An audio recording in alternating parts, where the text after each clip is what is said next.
Right, I'm Deimos, God of Terror, and we're still here fighting, playing against the weakest enemy in the Spider-Man 2000 video game. Yahoo! Hey, king of the world, don't let it go to your head, okay? Look, you're swinging, but sooner or later you're gonna want to drop. You can break your web line by pressing the X button. It's like It's like Spider-Man is the red, and the objective is blue. It's really that this character is half of Spider-Man, and together they make the whole being. Here's a little party favor for you. A combo power-up. Try to locate as many of these babies as you can. Each time you get one, you'll unlock a new web power or combo to add to your list of attacks. For those of you playing along at home, that's a good thing. Oh, and for those of you with short-term memory issues, which would be most of you, you can check out a list of the combos you've unlocked in the pause menu.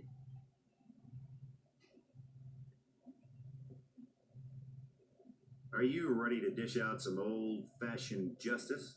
My father's the god of the square war. button. Ooh! And kick with the circle button. Yeah!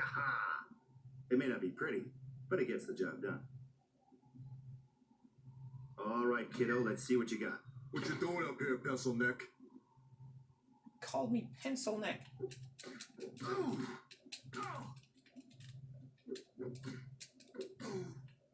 Take that.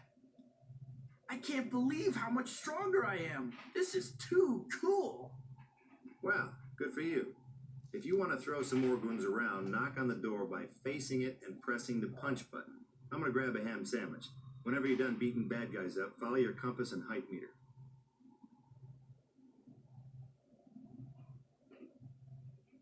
What is that? What is that?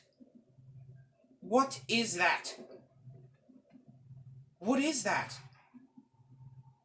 What is that? A Duck Hill Park? What is that? It's like a building with a hangar in the middle of it. It looks like that building from Godzilla 2000 after Godzilla stepped through it. What is that? What is that?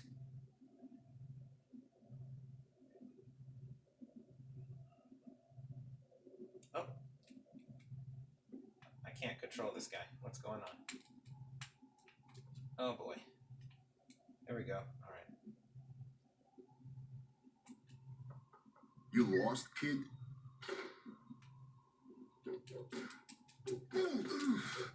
Take that! Right, so we are now fighting the weakest enemy in the game. You think you're pretty tough, huh?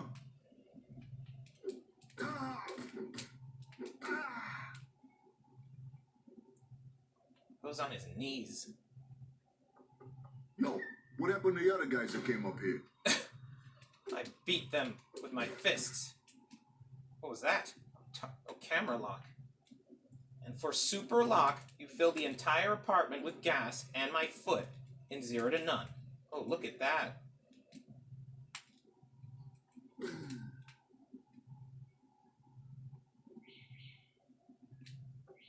You beat those guys up? How embarrassing. Oh, this guy knows?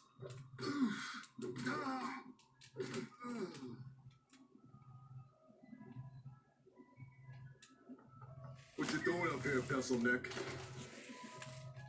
Writing a report on how to kick your face. Oh my goodness, he's going ham! It's like fighting Sabretooth in X2 Wolverine's Revenge. Or the Freak Mutants from the Freak Show level. Lost, kid? Bam, bam, bam, bam. Okay, use this. Take that! Yeah!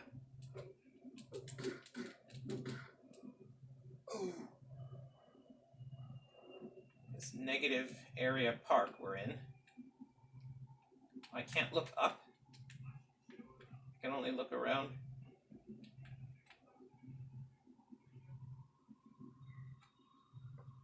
Look at you. You think you're pretty tough, huh?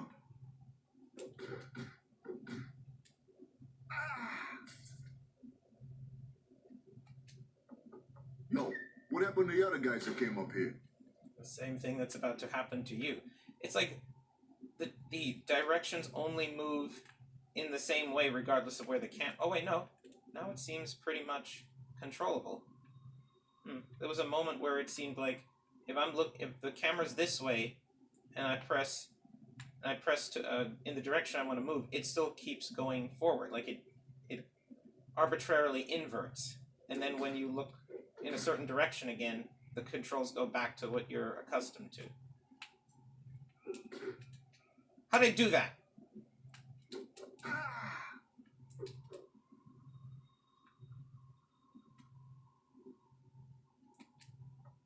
You beat those guys up? How embarrassing. Hold on, I need your body to test something. Sorry.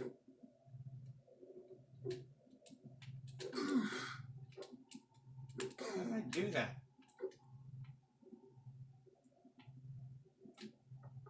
What you doing up here, pencil neck?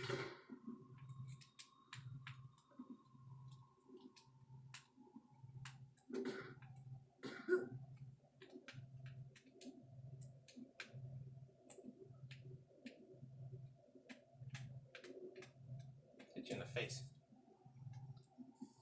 Oh. I'm only allowed to shoot at the ground. Game doesn't want me to shoot him. I'm gonna shoot him. Coming in for the kill. Spider bite. I can't kick from here. I can only punch.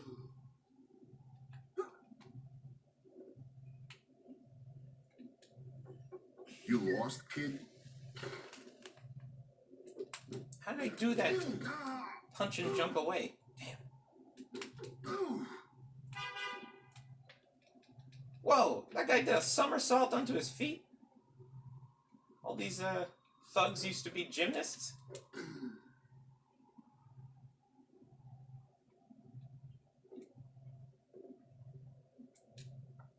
Look at you. You think you're pretty tough, huh?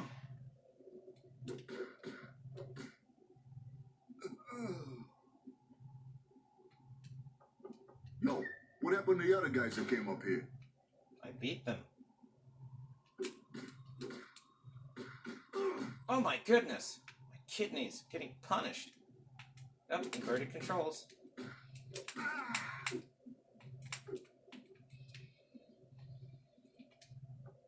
You beat those guys up? How embarrassing.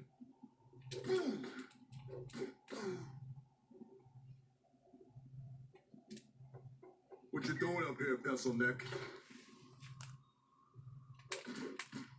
How do I go back? You lost, kid?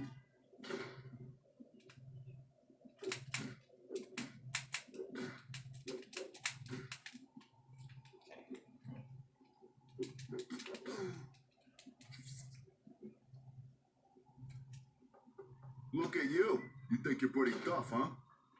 Maybe it's just...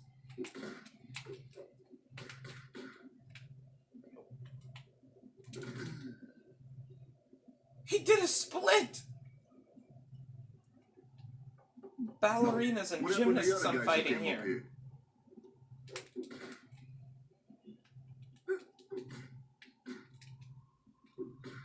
Whoa, I just suddenly moved toward him. I can do that? You beat those guys up? How embarrassing. Take that. But the kick doesn't work that way. Kick, you have to move toward him.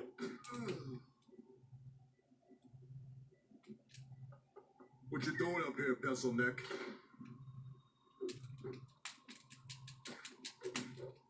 Oh, here's something. Punch, jump. Okay. Well, you just got pounded by the weakest enemy in the entire game. That's not something you're going to want to brag about, all right? Now, luckily for you, you can practice here until guys like this are just speed bumps on the way to bigger bad guys. Of course, if you suck, you'll just stay here forever. Sucks to be that mortal. Yeah. Look at him, he's just standing there. I'm afraid to move. Man. That reminds me of the time my father sent me to Weenie Hut Juniors to attack the chthonic eaters. Some mortals are just not born with the life energy to to make the kind of life that mortals would want to happen.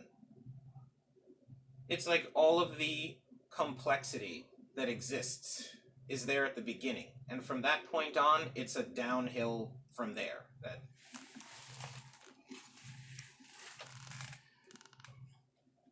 it's breaking down that initial yoke, that initial complexity from the beginning. Like everything's unwinding. Everything's happening by breaking down and unwinding. Everything from the formation of bodies to creativity, it's all breaking something down and it's running out as all that complexity gets used up. And so, in essence, mortal beings are like piles that have complexity, but there isn't enough of the good, consistent complexity to make things the way that they would want to. There's complexity, but only the kind of domino chain reaction kind of complexity. He's looking behind him. So there's whatever complexity there is has to exist within the boundaries of the destructive, just repetitive forces of nature that are going to, repeat themselves over and over again, and by doing that can gradually accumulate large amounts of complexity, but cannot create large changes all at once, which is often required to create the best kinds of complexity. And it results in mortal beings that, in essence, have to cook life up. It requires just this intense energy of a certain type of energy, and it allows you to, everything that is good will form on its own. But some mortals don't have that amount of energy, and the more advanced mortals who have all of their living parts enjoy punishing them, as if their existence is holding everyone else back. Oh, there he comes.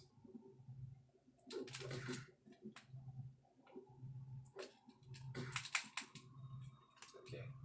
Punch, jump. Oh, there it is. Punch, jump. Punch, jump. Yep.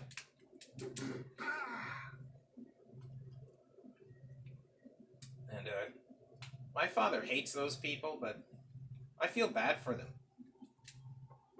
You lost, kid? And just as that narrator, I think that's Bruce Campbell, just as Bruce Campbell said. Oh, I can do it with the kick. If you suck, if you're lucky, you end up in a place like this. This negative park place.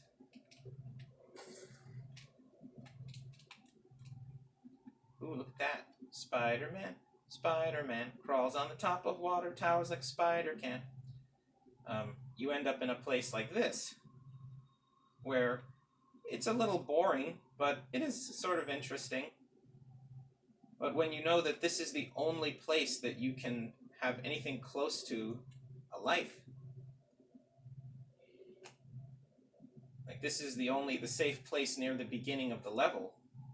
What's that? I see something glowing over there. Oh, no, can't go over there. Okay.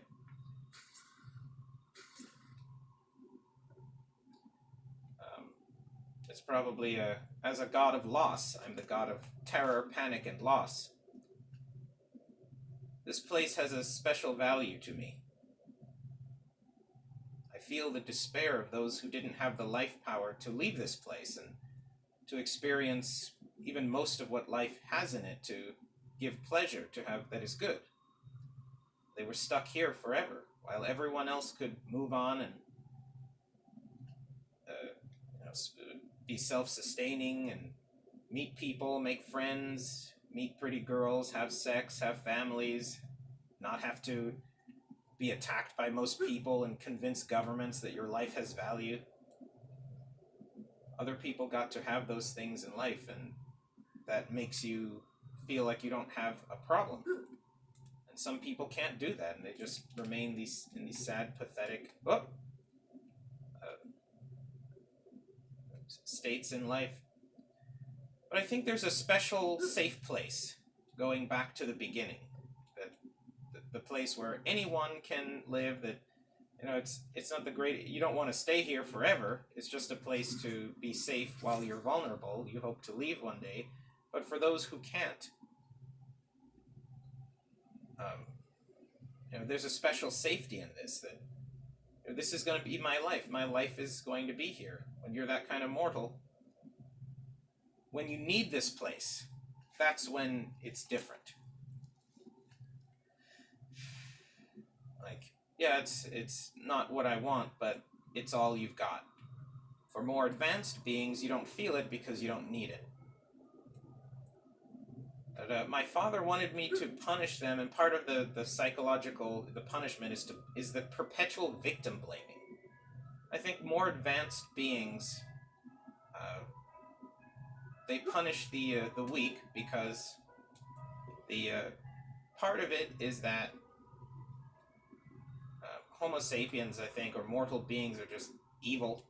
They like causing discomfort and knowing that they have eternal, unrevocable, immutable power over someone else. They like knowing that you're the people whose rules everyone has to follow to live in the world. You're the one who those people have to obey, and there's nothing they can do about it. They love being that eternal judge, being the one behind the desk, being the one who makes the decisions over how you will live, how you will speak, what gods you have to worship. Whoa, what was that?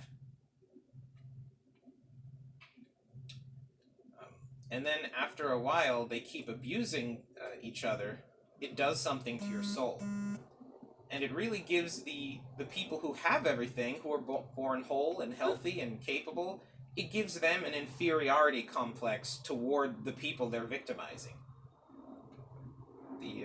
Oftentimes my father would tell me to tell them to victim blame them, to tell them that, oh, they're stuck here because they want to be stuck here, because they're not doing good enough and they have to try harder. That's nonsense. There's a certain amount you have to be born with.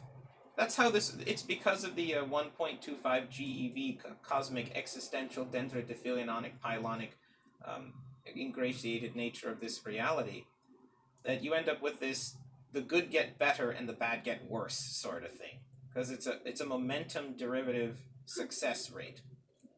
So when you have a reality that's like a chain reaction, that there isn't the kind of complexities to make sure that good things always happen, it's just a repeating series of very simple things that just continue to more complex things.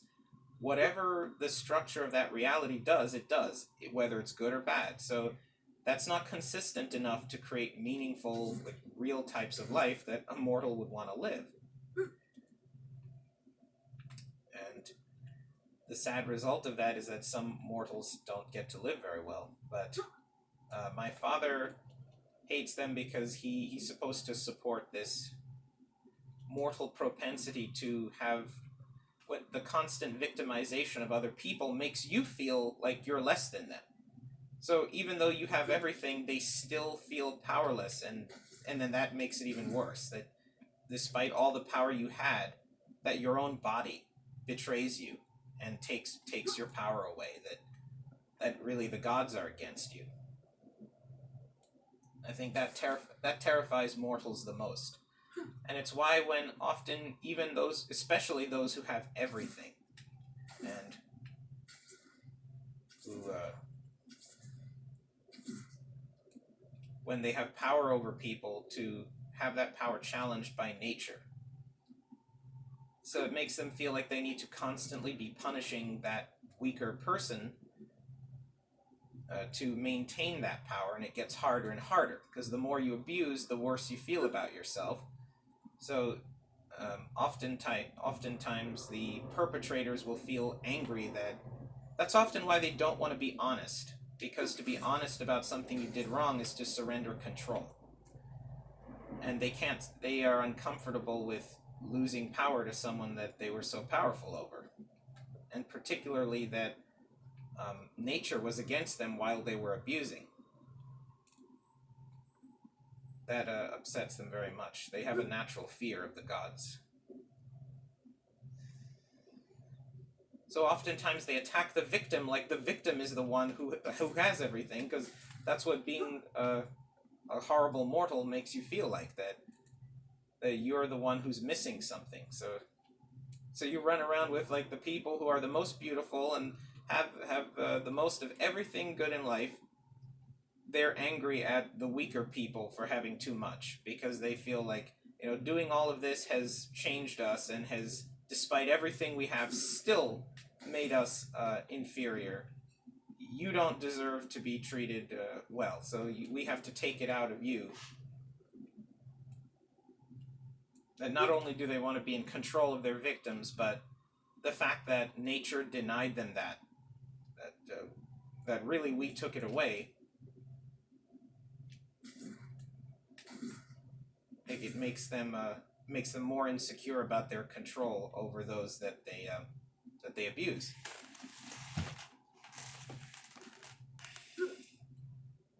That's a very sad thing.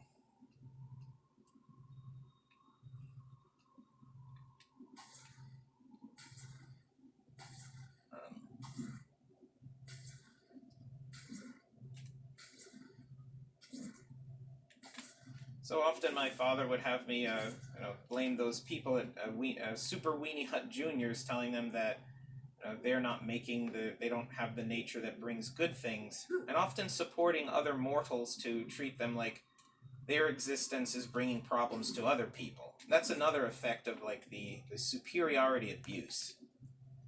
That is that mortals will begin to see the victims as even more ugly, as almost like a hostile, as like, there's kind of like this paranoia that comes toward the victim. That is, because once again, they feel insecure about themselves because they know they're doing something wrong. So they don't want to show honesty, they don't want to show anything good for you to help someone who they see the gods are supporting, the gods are giving the superior a challenge, so they feel like they need everything they can get, and they don't even want to let the victim have the basic decency. And then also, it makes them feel like that because they want the opposite. They want to impose on the victim that everything is against you, that you are the one that cannot naturally wield power or be treated well. So they like treating you like you're expendable garbage, like you don't have the natural ability to give anything good, and therefore it's not okay for you to have anything good.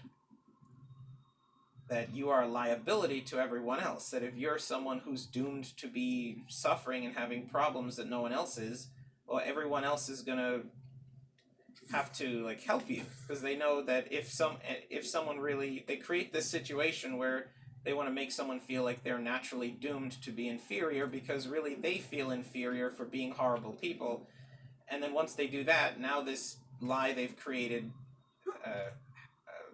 has power over them, and now they have to start isolating the victim from them, because now they feel like, well, if you're this born to fail person, your problems are going to become our problems. We're going to have to help you, and it's never going to matter because you're doomed by destiny.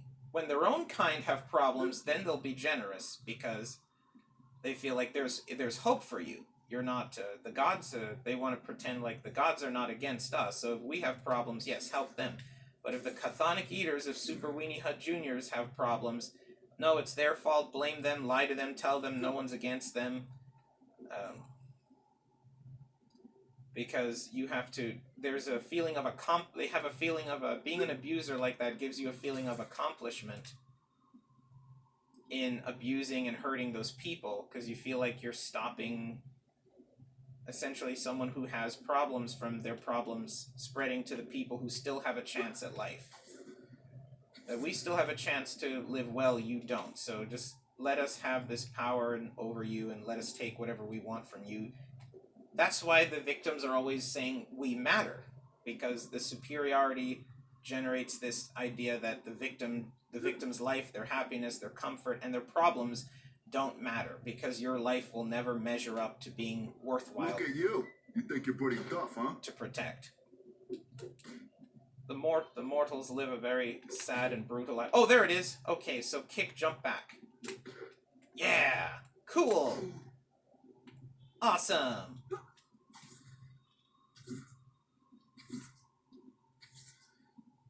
Whee! What's going on here? An elevator?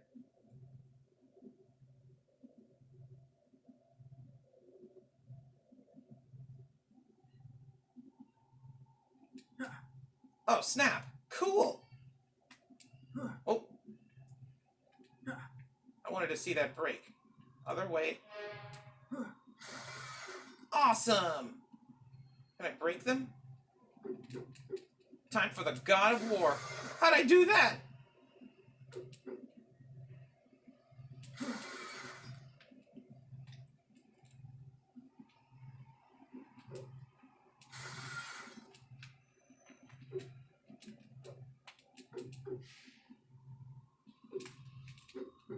Can't break this one. The one that got away.